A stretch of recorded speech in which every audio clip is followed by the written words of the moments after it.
Look, Peters! Hi, you guys! I'm cutting line. Yeah! Set up these barriers, yeah. How are you guys doing? Are you having a good weekend? At Anime World Chicago.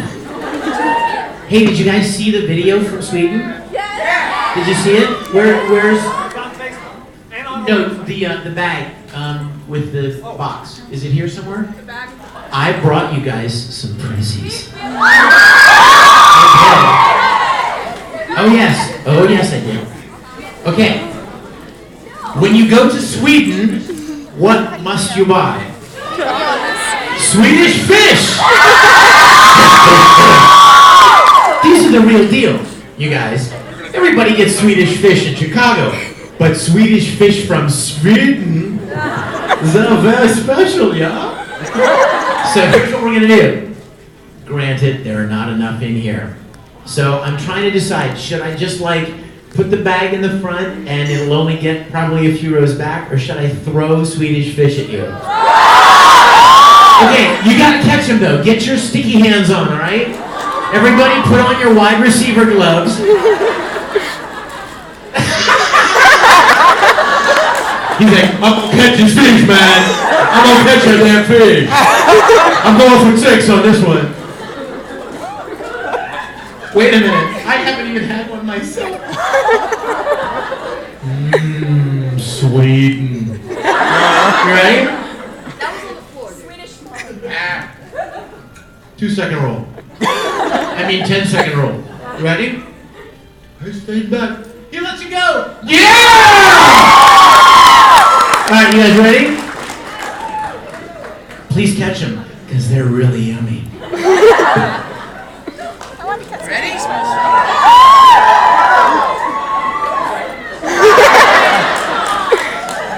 Cheese.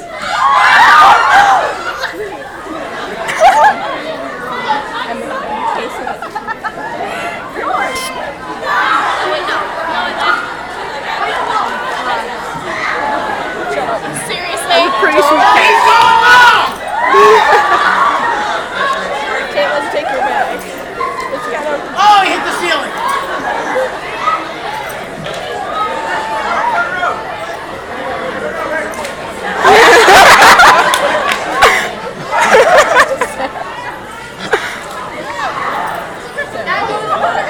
You're like, what? Bring it! Did you tape him? Oh, all the way to the soundboard!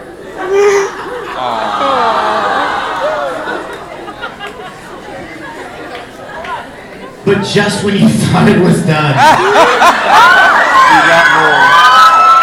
Now we have the extra special prizes. I've never even seen these before.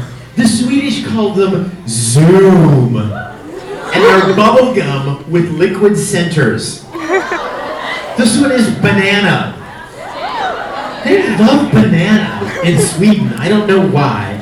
And banana. Green apple. Cola. Now, and these, again, they call them banana skids.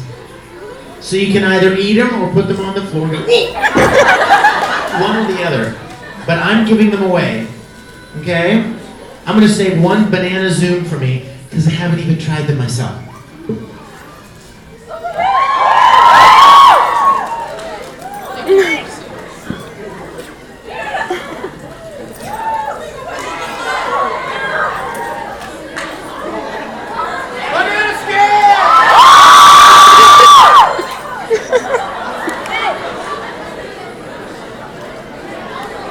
Did I miss you?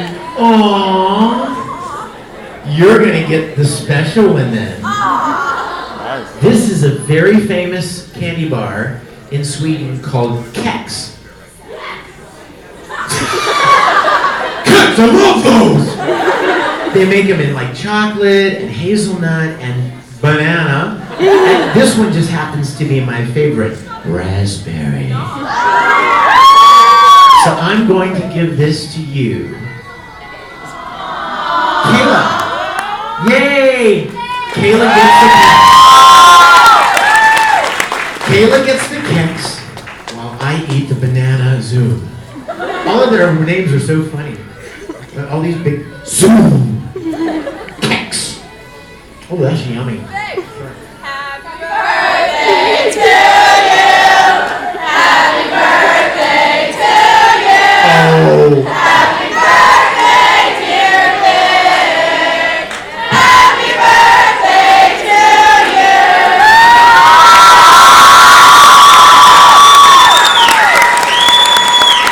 Thank you guys. Oh my gosh. OMG. Oh my gosh, thank you so much. Let's not anyone say any numbers. Alright? No numbers. 50. As far as you know, I'm 30th for Alright? Hey you guys, we have a lot to talk about. I'm so excited to be here. I'm so tired. I don't know if Alec told you. Did he tell you what happened here? What is that music? Can we turn that off?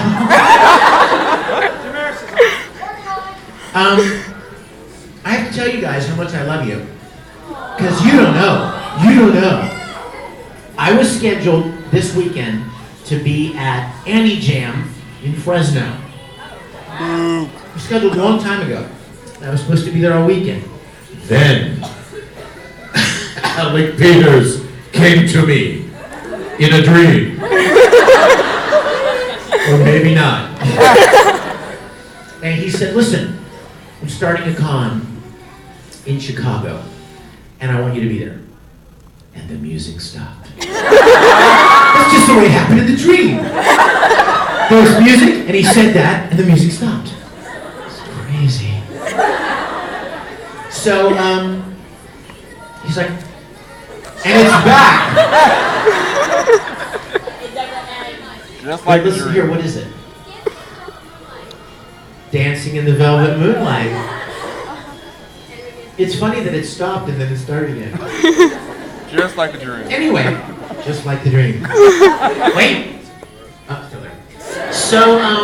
So Alex said, look, I really want you to be at this convention. And I said, dude, I'm committed to this event in Fresno. And he's like, would you do something for me? He's like, would you ask the Fresno people, what? What is it? Would you ask the Fresno people if they would share the weekend with me? Would they be willing to, split the weekend? And you'd be there for a day and then come to Chicago for a day. And I was like, well, I'll ask them. So I contacted the staff and they said, yeah, we would be willing to do that. I was like, really? That's awesome.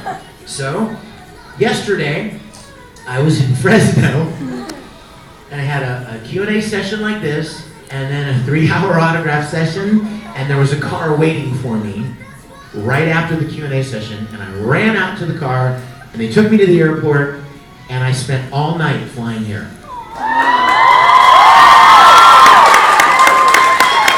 I flew from Fresno to Vegas, and then I had a 3-hour layover in Las Vegas. Ew. I did not use the slot machines. So I had all these quarters. And some woman on the plane was like, "And you're gonna play the slot machines?" And I was like, I would rather throw my quarters out the window of my car than put them in a slot machine. So I waited around there. Had a little California pizza kitchen, passed the time. A little Thai chicken pizza. Oh. Called Todd Habercorn. Told him he's a loser. No, he's a winner. I love him. But I told him that I was coming here and I was checking on how he was doing. He's at a con in Miami this weekend. So we chatted for a while. And then my flight left at 11:15 at night and landed here at 4:30 this morning. So, what do we learn from this story? Vic loves you. So I'm so glad you're here, and I'm excited to be here with you. Let me tell you a couple of things real quick before we spend some time with questions and answers. First, We're working on the music. We're working on it. It's like the ghost of anime past. Oh yes, a lot of you guys wrote me emails and you asked me about my music CDs. You asked me to bring them because you were interested in having them. I brought them for you. I will have them at the autograph sessions. Yes! Now some of you may be like, music? What music? This music? No, not this music. I've been writing and producing music twice as long as I've been voice acting. And I've got 6 different music CDs. A lot of them have anime themed songs and related songs that are originals. But the most recent song I'm very excited about, I would almost run and grab it. But the most recent CD I'm very excited about, it's a remix CD. It's all like club mix, high energy, fun stuff, crank it up in the car, that kind of thing, right? Drive your parents crazy, that kind of thing. Sorry, parents. Dad's like, thanks, dude. Thanks a lot, really. So glad I came. Like, the cool thing about this CD especially is that I spent a long time, and my dear assistant Kat helped me get permission from the Japanese to record 3 songs from anime that I'm in, which is not easy to do, just so you know. You don't see a lot of releases, English releases of Japanese songs. Thank you. Because they're just really hard to get permission to record. You just get Wendy's then. So, one of the songs that's on the CD is the Brothers theme from Full Metal Alchemist. Oh, but wait. The original Brothers theme, I'm sure you know, right? How can I repay you, brother? Right? An awesome, fun, up-tempo remix version. And then there's the Dean Angel theme. You like that song? And you know it, right? Darkness of light you can't... No. And then there's Tamaki's song from Learning. You know that song? What a crime, what a big... It's awesome fun. The whole CD is a lot of fun. And I have those, and I'll have those and the other 5 CDs at the autograph session. And I'd be happy to sign them for you and stuff, so they'll be there. Now, what else do I need to tell you? Yes, join the Risen Bull Rangers. If you're not a ranger, you need to be, because it's the most awesome group on the planet. Not because of me, because of the people that are in it. We have like 15,000 members worldwide now. So you would instantaneously have a family of 15,000. And it would be a family that likes anime, not makes fun of you for liking anime. So that's always a good thing. Let's see, what else? If you guys are interested at all, I just got a Twitter account.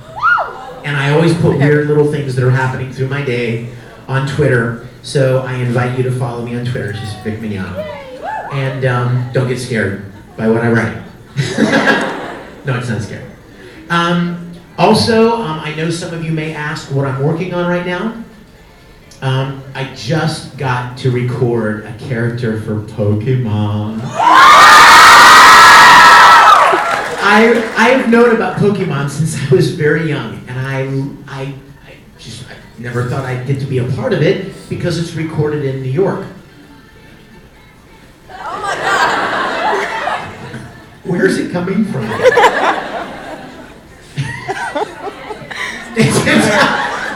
If it's in my head, that means you're in my head too.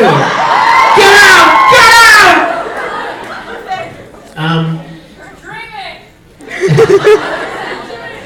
I was dreaming, and you were there? You were there?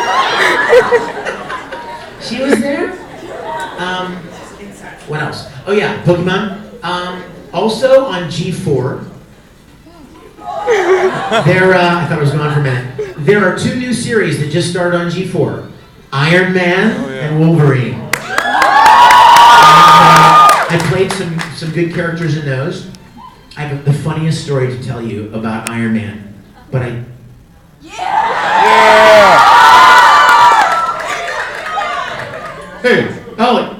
what happened to the music, man? Stream's over. Thank you.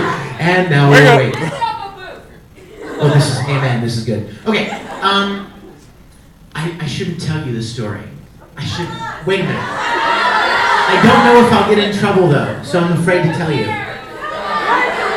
Who cares? Who cares if you lose your job? Who cares? You're gonna get sued. No one Look, cares. I have to have money to play Star Trek. So I can't afford to lose my job, alright? Yeah, mommy. Me like mommy. Not like that. Get your minds out of the gutter. This is a family show. I do have to tell you though, nobody on the planet is a bigger Star Trek fan than me. Oh, you think? That's a challenge. You want to have a showdown? Really?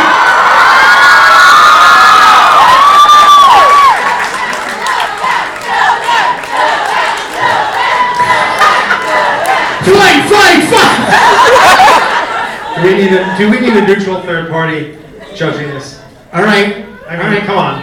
Okay, I tell you what, let's do. Here we go. We're Family Feud, right? Da da da, da da da, da da da. Okay, you stand on that side, and we're gonna and Alec, you stand in the middle, and we're gonna pretend we have buzzers here. You know, right? Alec is gonna ask a question only from the original series of Star Trek, TOS, the original series, and you ask a question, and first one to know the answer. They better be good questions. I'm not going to warm up. We'll start with some Finish easy ones. this name, Captain James T. Blank. None of that kind of stuff. Okay, ready? Okay, in the second Star Trek pilot, where no man has gone before, what is written on Captain Kirk's James R. Kirk. underwear? You were gonna say tombstone, and I was going to say James R. Kirk. Yes, in the first episode of Star Trek. Everybody knows his name is James T. Kirk, Tiberius, but in the pilot, apparently they hadn't decided yet that they were going to call him that. So on his tombstone, who was the guy that made the tombstone? Gary Mitchell. Played by what actor? Well played, Who cares? And his sidekick played by Sally Kellerman. But Whose character name was? Elizabeth Dana. Oh, but you do it! I hit it. Anyway, apparently they hadn't decided yet. They want to call him James T. Kirk. So in this episode, Gary Mitchell makes a grave for Kirk because he intends to kill him, and he puts a tombstone there, and it says James R. Kirk. And so that's one of those lesser-known little trivia things that are kind of fun. Okay, Right. next question. Right now it's Vic 1, Mom 2. 0. I'm just kidding. Go ahead. Okay, next question. What is the name of the actor? See, he's already It's ahead. actor stuff. Not the actor stuff. Story. Okay. Then I'll rephrase it. Okay, so what is the name of the very first Klingon we see? It's an old TV show. Yes, Vic Mignogna. Hold on. I believe is it from Errand of Mercy? It is. Doggone it! What's his name? Oh, come on! See, he gets mad because this is his favorite. I'm thinking of 15 right now. It's not Cola. You got 10 There's seconds. only 3 Klingons into Core. I got it! No, sorry, you would pass the time limit. Excuse me. I even said the name of the episode. All right, bonus question. Who is the actor who portrayed him? John Calicos. That's right. No. And for the tertiary prize, who was the last convention promoter to have John Colicos at a convention before he died? Me! That's right. I had him at his very last convention in 1999. Give this wonderful mom. Let's hear it for So what do we learn? I am the biggest Star Trek nerd. Well, with maybe a possible exception of me. With who? Me! Oh, dude. No, you're the Quote episodes of Star Trek. Yeah, that's- quote them. It's scary because when I was your age, you guys, you're like, man, anime and video games, and you make awesome costumes, and you learn, and you memorize the shows. My obsession was Star Trek, and when I was your age, I was making Star Trek uniforms, and I was getting the kids in the neighborhood rounded up and shooting Star Trek movies, where of course I played Captain Kirk. What? What did I do? What did I do? Oh, did I? I don't know. Wait, can we get a little piece of Captain Kirk? A little. How many people want to hear Vic do a little chat? And I know the clip that you want to do. Which one? Oh, we want to hear. What is it? We want to hear. We the people. Oh. This is the greatest monologue by Captain Kirk in all. There was an episode, third season, called The Omega Glory. It was about the Enterprise went to a planet where there was this barbaric tribe of people called the Yangs. And there were another group of Asian influenced people in the towns, in the villages, and they were the Calms. And through the course of the episode, Kirk and Spock have interaction with the Yang leader, Cloud William, and they keep finding these strange coincidences that that the Yangs have in common with America. Actually, what they find out is that this is an Earth parallel planet, and there was a war here, and the Yangs were like a derivative of the word Yankee, and the Calms were a derivative of the word communists. And in this episode, on this planet, the communists won the war, and the Yankees were forced out of their villages and their homes, and were forced to like wear skins and live off the land, and they've been fighting to regain their land all of this time. So in the final scene, Kirk and Spock are in the tent of the Yangs, and they open up a box that has their most sacred writings in it. And Kirk walks over, and one of the guys holding the box says, "No! Only the eyes of a chief may see the E Plebnista." And Kirk picks it up and says, "This was not written for chiefs. Hear me, hear this! Where I come from, we have many lands, many people, but none have written any document so revered as this. Look at these first 3 words, written proudly, taller than the rest. We the people. That which you call E Plebnista was not written for the kings, or the powerful, the rich, or the famous, but for all the people. Down through the years you have slurred the meaning of the words, we the people of the United States, in order to form a more perfect union, establish justice, ensure domestic tranquility, provide for the common defense, promote the general welfare, and secure the blessings of liberty to ourselves and our posterity. Do ordain and establish this Constitution." These words and the words that come after were not written for the Yangs only, but for the Calms as well. The Calms? They must apply to everyone, or they mean nothing. Do you understand? I do not fully understand. One name, Kirk. But the holy words will be obeyed. I swear it. The end. Nerd! Bow to the superior nerd. Oh, hush. But no, I'm going to tell you guys something. I don't think there's any reason I shouldn't. Myself and Alec, I kind of gave the preview. Myself and Alec and another good friend of ours, John, are going to be launching a new web series. We are rebuilding the original sets from the original series. The bridge, transporter room, briefing room, sick bay. And I won't be doing that, by the way. That's just for fun. But we're rebuilding the sets, and this fall, we are going to shoot our premiere episode of basically a continuation of the original series, and I'm going to realize a lifelong childhood dream of playing Captain Kirk. I can't wait. I'm totally jazzed about it, and we are so excited. We've got a lot of exciting things planned for it. I think you guys keep your eyes open for it. I mean, I'm sure you'll probably be able to find it pretty easily once the episode is released. So keep your eyes open for it. And if you have any Through your website. Yeah, it'll definitely be on my way. It'll be Twitter. It'll be Twittered. It'll be on Reasonable Rangers. It'll be on our Facebooks. It'll certainly, I'll certainly be talking about it and probably even showing it at conventions. If a lot of you, I'm sure, have parents who are big Star Trek fans, so this is a good opportunity for you to go, hey Dad, remember that anime stuff you think is so stupid? Well, this guy's voice actor played Captain Kirk in Star Trek.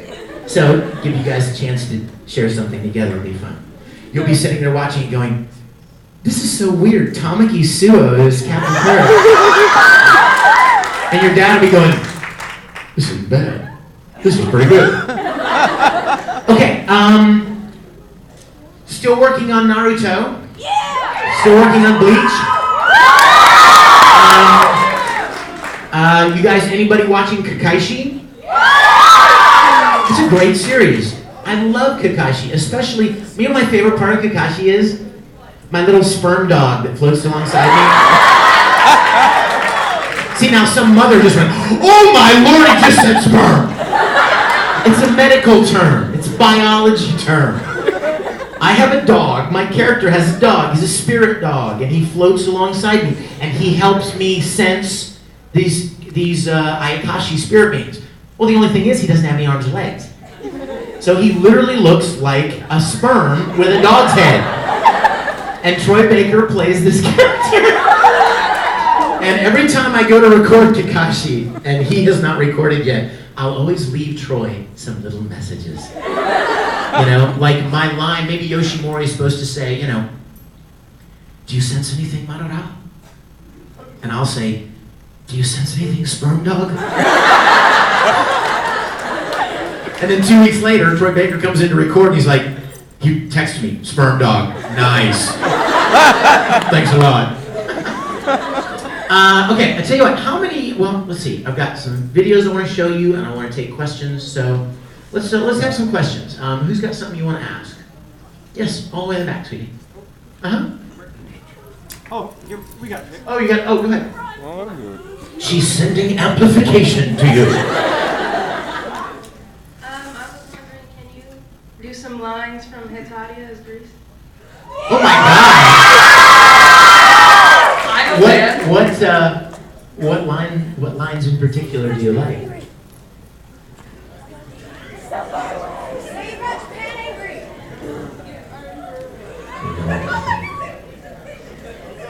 I think that you like the lines where he talks about the Olympic Games. And how the athletes used to compete naked. And she's smiling, so I think she remembers that part. Who's got another question? Do you want to pick people? Why don't you find people ahead of time with their hands up? Right beside you, for instance. Will you do the coffee line with me? Oh, with you! Uh-oh. You have to stand up. Okay. And face everybody. Turn around that way so everybody can see you. Yep. What's your name? Kirsten? Kirsten? All right, you ready? Do you know your lines? I'm afraid if I drink this coffee, my father will get angry with me.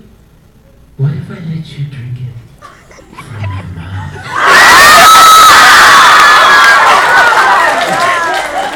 Then I would drink it. Kayla? You'd say I'm short. I'm not sure I'm fun size. I'm not short. I'm fun-sized. I don't even know what that means, but I don't think it's good.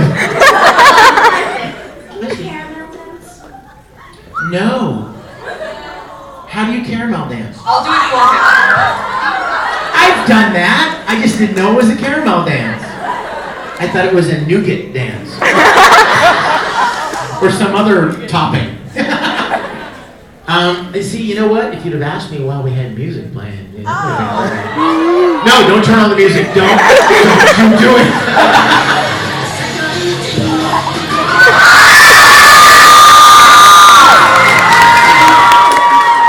Thank you for stopping it. Yes. Okay. What is the weirdest job that you ever did throughout your whole lifetime? That's an awesome question. I don't think anyone's ever asked me that question. God bless you. I get so many similar questions, so I really kind of like, whoa, that was a new one. I have had a lot of very strange jobs in my life. Well, not strange, but kind of interesting, unique. Obviously, when I was young, I had a paper route, so that started off with the paper route kind of thing. But then, in high school, during the summer, I used to work on the boardwalk in Ocean City, Maryland. My mom lived there, and during the summer, I would like work the games, you know, like where you like throw darts at balloons or you know that kind of thing, or try to dunk somebody, and that was really fun. And then, as I got older, I drove a limousine. I was a chauffeur for a while. I was a groundskeeper at a golf course. Like I drive like the trucks around and pick up, you know, kind of help keep the grounds nice and help the guy that owned the course make golf clubs. Kind of interesting. And then let's see, what other weird things have I done? When I graduated from college, right when I graduated from college, I didn't have any specific plans yet, and a guy approached me about teaching at his private high school. He was the kind of the administrator of the school at his private high school in Jacksonville, Florida. So, how many of you guys are in 11th grade, like juniors in high school? Could you imagine me being your teacher? Only I was 23 at the time. I know, right? So I was a teacher. I taught acting and speech and some English at this private school for a year. But then I only did it for a year because it wasn't a big career move. It was just something interesting to do. Then I was a police officer. I know it's scary, right? I was a police officer in Ocean City, Maryland. I mean, the full deal, the uniform and the gun, and had a lot of very interesting stories. Because, you know, I mean, that's serious business. I mean, you know, you think of it kind of fun and cool, but I mean, there's some dangerous elements, obviously, of that. And I had a lot of very interesting and some dangerous experiences during, excuse me, the 2 years that I was a cop. And then after those 2 years, I got a call from the school that I went to in Virginia, and they had just purchased a television network. And my degree from the school was in film and film production, video production. And so they asked me to come back and work as a producer for the television network. So I moved back to Virginia, and I worked for a television network in Virginia until I met a girl that lived in, met a girl. That's the beginning of so many good stories, that line. I met a girl. She lived in Houston, Texas, and I had never been over there. I'd just kind of been all up and down the East Coast. So we started dating long distance, and then I thought, you know, one or the other of us needs to be where the other is, you know what I mean, to kind of get the relationship better. So I moved to Houston because it was a much bigger city than I was living in, and I started working immediately teaching video and film production at the Art Institute of Houston. You guys probably have an Art Institute of Chicago. Yeah. I taught video and audio production at the Art Institute of Houston. I was writing music all the time, so eventually I got a job working at a production company as the staff composer. So any ad agency or company that would come to us and say, we want to do a commercial, a TV commercial or a radio commercial, or we have a documentary and we need music for it, they would hire me to write and produce the music. So I wrote a lot of commercials and jingles and scores for PBS documentaries and stuff like that. And then I started working on my own. And right about that time, I was introduced to a little company in Houston, Texas called ADV Films. Somebody told me that they dubbed Japanese animation into English and they needed actors. Well, I'd done a lot of theater and some on-camera work, and I thought, well, that sounds like fun. Never really thought about it, but that sounds like fun. So I went and auditioned for ADV, and I got cast as Vega in Street Fighter 2. And then another show came along, and another show, and another show, and the next thing you know, 12, 13 years later, anime has become a huge industry, and I was blessed, and I do mean blessed, not lucky. I was blessed enough to get to be involved in anime when it was still very small. So I was in the middle of it when it really kind of exploded. And I give all the thanks to God because I didn't plan it that way. I didn't expect that to happen. I had no clue that it would happen. And as I continued to record anime, I started meeting people from companies in Dallas, like Funimation, and companies in Los Angeles that did anime. And I would start working with the different companies. And so that's how that brings me to where I am now. And I still write music professionally. I do, of course, the voice acting work for video games and animation. I also do graphic design work. I love graphic design, Photoshop and that kind of thing. Business cards and logos and anything. I just love that kind of stuff. And film and video production occasionally. I'll be hired to shoot something or direct something. So I am blessed beyond most people on the planet. I told my girl last week that if the plane went down that I was on and my life ended, I have been blessed way beyond what I deserve. I have had a wonderful life. God has been very good to me. And mostly to get to meet you guys and to interact with you. And that was a very long answer. Yes. Bryant, right? Yes. Well, where's our mic girl? Oh, you know what? I'm sorry. I broke my own rule. Let me take Bryant's question and then you're next. All right. Nice to meet you again, Vic. Nice to meet you, my brother. Don't look now. I think you're sitting beside Maka. Another Maka. Your dad loves you. Yes. Question I have for you is that going along with the career transitions, I have an interest in pursuing voice acting. Now, you just had talked about your career transition, how you went from, of course, you got your experience as an actor, but then you also said you was a teacher. Then you went to police, being a police officer. I'm, opposite. I don't have any acting experience. However, only thing I can think about is high school. That helps. So, however, like I said, I'm coming from a business perspective, but however, I like to pursue the arts. Well, I'm sure that business will help you in a lot of ways in your life. There may not be any direct correlation between business and the creative, but it will certainly help you. But Brian approached me earlier and asked me about this, and I said, ask me again in the panel, because I know that there are a lot of you that may be interested in voice acting and may have the same question as Brian. So best to answer it in front of everyone so you can all have this information. Let me say first that getting involved in anything creative is always a challenge. Let me back up. Being able to be involved professionally and get paid to do something creative is very difficult.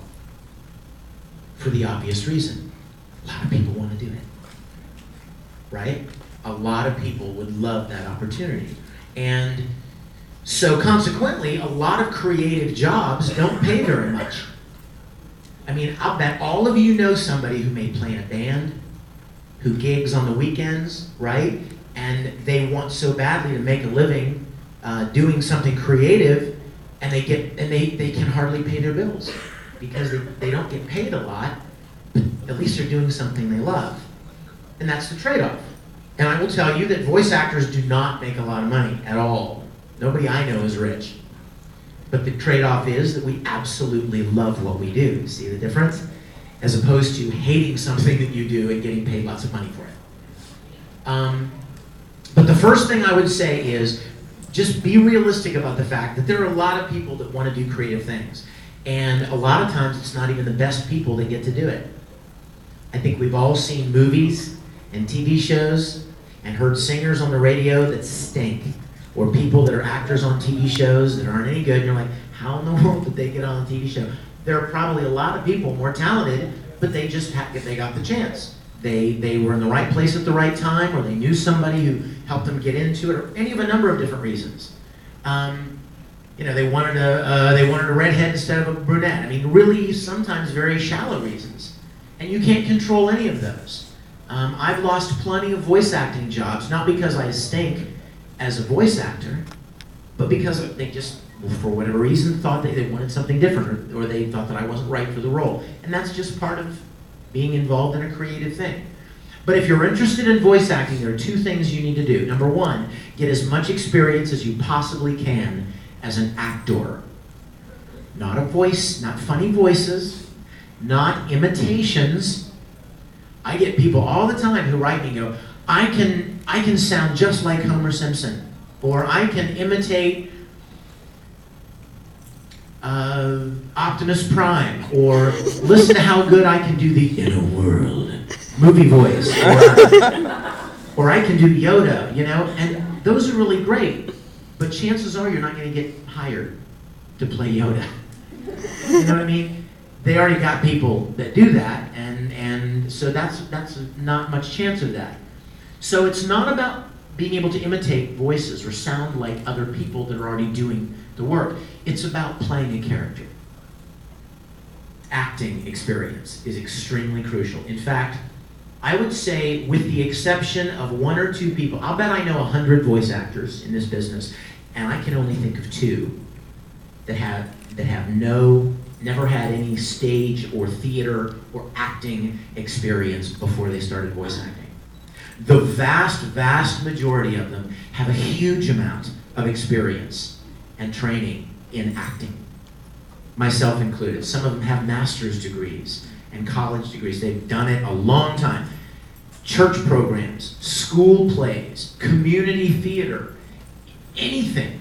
You know what I mean? They just devoured every opportunity to develop their skills as an actor. That's the first thing. The second thing is you have to be where the work is.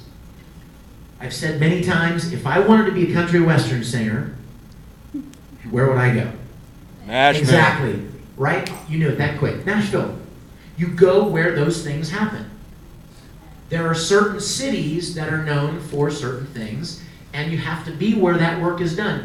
You, my friend, could be the greatest natural voice actor that ever walked the planet. And if you live in Pikeville, Kentucky, chances are you're not going to get to use your gift. Am I right? Right. So I'm not suggesting that you pack up your bags and move anywhere. I'm just saying you need to understand that there are only a handful of places where voice acting is done. Los Angeles, Dallas, a little bit in Houston, some in New York, some in Vancouver. That's about it. There may be tiny, pockets here and there, like there's some done in Toronto. There's a little tiny bit occasionally done in North Carolina, but that's about it. So you have to be where the work is. Now, let me tell you the good news. You're in Chicago. This is a big city, one of the biggest in the country. Now, while Chicago may not have a lot of voice acting opportunities, you know what Chicago has? Voice-over opportunities, commercial work. Any city of more than 1,000 people is going to have businesses that want to advertise, right? And they're going to need somebody to record their advertisements. Come on down, Joe's Crayfish, where we have the best lunch specials. Whatever. Somebody's got to do that commercial in this little tiny town. Or if you're suffering from hemorrhoids, you hear these commercials all the time, right? Somebody's got to be hired to do them. Somebody who is articulate and somebody who can emote through their voice, right?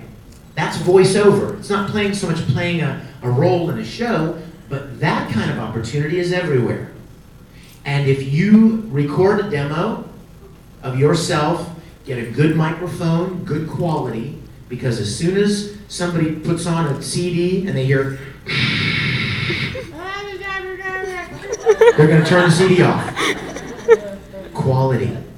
People in the business are used to hearing quality recording. So you want to do the best you can. If you're going to make a demo, you want to make it sound good. And there are plenty of demos on the internet for you to listen to. Pick some voice actors that you know, that you like, and go and listen to their demo and see what they do. How is it constructed? How long is the demo?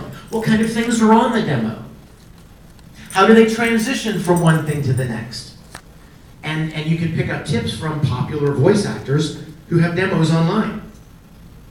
And then you submit the demo to agencies in town, talent agencies, and see if you can get yourself signed with an agency, and they will represent you to do voiceover work. And you know what?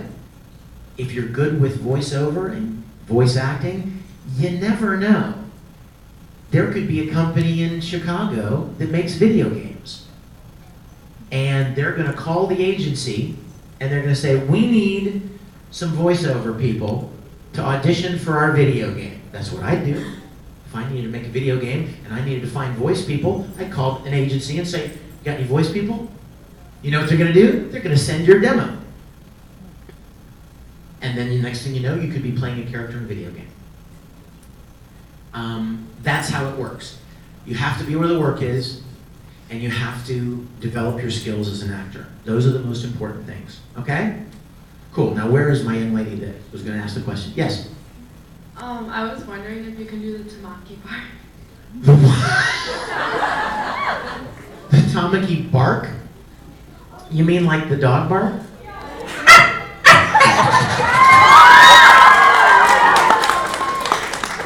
Yes, my dear. I have Death the kid. I have 3 questions.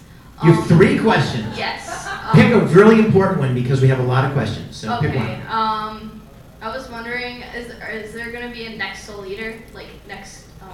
You know what? I honestly don't know, my dear. I will tell you that we often don't know what's coming until it's already come. You know what I mean? Like I'll give you a perfect example. I got an audition. I'm not going to give you any names, but I got an audition from a company in Los Angeles for a show that has always been done in New York. Well, now, I would have never expected to see an audition for that show in Los Angeles because we all know it's done in New York. But for some reason, there it was. So you never know what's going to show up. We don't know like what shows are coming usually, or where they're coming from, or what studio is going to license a show. You know what? I wanted to be in Death Note so bad. But Death Note went to a studio in Vancouver, and American actors can't be in those things. That's why you won't hear an American actor in a Canadian Inuyasha was done in Vancouver. And the producer of Inuyasha, I was at a convention with him, and he's like, hey, there's an Inuyasha movie coming up, and I want you to play the bad guy in it. I'm like, awesome, I would love to. And then he called me a week later, he's like, I kind of looked into it, and I can't use any American actors. So anything that goes up there, we don't get to be a part of. It's that kind of thing. You never know what's going to come and who's going to license it, and you're just lucky sometimes if you get to be a part of something. Yeah. I was just wondering, what was it like to work on Destroyersrh 3? Oh, wow. I love it. Loved it. You know, my favorite part of Destroyersrh 3 was that Johnny Bosch was my slave. And I never let him forget it. I love Mao. Yes, I loved it. Yes? Is it on? Oh, that's my voice. Oh, it's on. Hi, Vic. Hi, sweetie. I was wondering, do you know all the jokes that are made now because of your last name? Yes, I do. And thank you so much for bringing that up. I assume you're talking about Vic Mignogna, right? Or Yuri Lowenthal. Those were kind of part of the same one. Yeah, I know about them because like I recorded my part for that little thing that turned out to be very popular. Yes. Hey, I have something to show you guys too.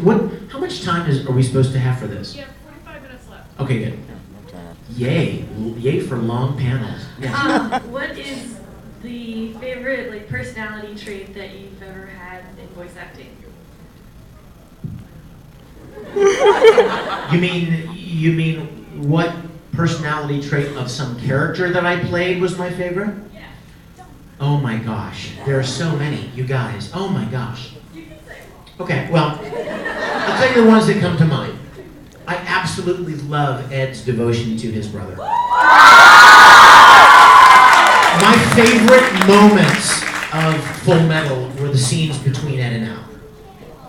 Yeah. I love those quiet moments when Ed shows that he's not quite as confident as he acts like he is. You know what I'm talking about? Where you find out that he's a little more scared and not quite certain of the future. When he's out in front of, when he's out in front of Mustang and the rest of them, he's like, yeah, shut up, Colonel, and you know what I mean? He's all like in your face and rebellious, right? Smart mouth, But when he's alone with Al, he's like, I'm not so sure, Al. I don't know what's going to happen. I'll do whatever I can to get your body back. You know what I mean? You know what I mean, right? Those are my favorite moments. Those moments. That's a favorite personality trait of Ed's. I love Tamaki. I love that Tamaki has such love and devotion for his little surrogate family. He considers the host club like a family. And he's the daddy, and Kyoya's the mommy. Right? And he's very fiercely protective.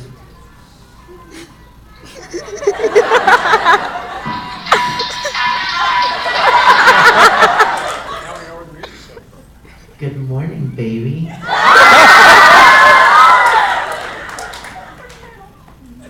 you guys want to say hello to Michelle? That's the gang. Hi, sweetie. Give me 5 seconds. She just woke up. She's in Los Angeles, and so I demand that she call me in the morning so I can hear her voice.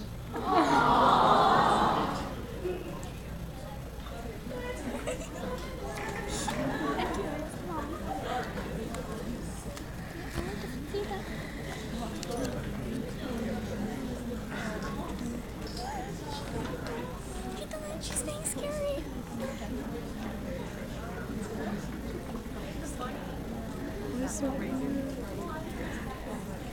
I told you this happened last night.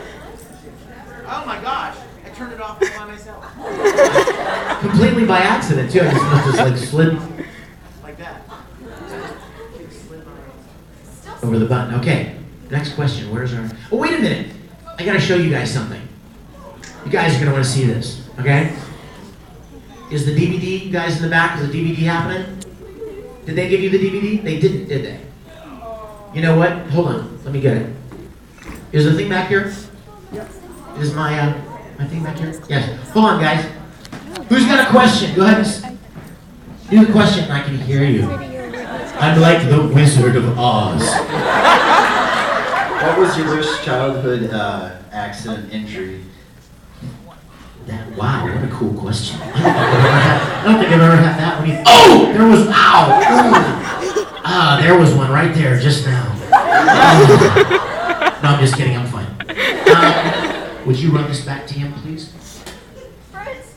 And load that up. You know what? I was thinking the other day. I was thinking the other day, you guys. All of my injuries, every injury I've ever had in my life has been a sports injury. Every injury. Like when I was in my teens, I had a hernia from I was playing, I don't even remember football or something, and you're playing something hard. Then I was playing volleyball. And I bounced to a setter. I backed up. He was setting me, and I was gonna run. I run, and I jumped to spike it, and snapped my Achilles tendon. Like pop. want to talk about pain, yo. I mean, that's like the biggest freaking tendon in your body right there. And it snapped. And I went down, and I turned around because it felt like somebody hit me with a baseball bat in my ankle. It was that, it was jarring. And I got up, and I was like, okay, all right. And I went home, and the next morning, I couldn't put any weight on it. So I had to have surgery on that. Then, a few years later, because I played so much baseball, and I've been throwing balls all my life, I had to have shoulder surgery. Then, just a couple of years ago, I was playing racquetball. And I was backing up against the corner, and I don't know how I did it, but I kind of twisted. And my foot didn't move, and I tore my ACL and meniscus, and I had to have surgery on that. So everything that's ever happened to me has been because I love sports so much. But that's about it as far as, oh my gosh, this one. Oh, come on. What? I hate that story. It's really disgusting. I know, right? You want to hear it? Hey, what can I do, man, Democracy. I was playing racquetball probably just like 4 months ago. Okay, February. They said so. I'm playing racquetball, and I was getting ready to hit the ball, and there was a guy right in front of me. So I was getting ready to swing, and he was backing away like this, like he was going to try to play the ball or get in position.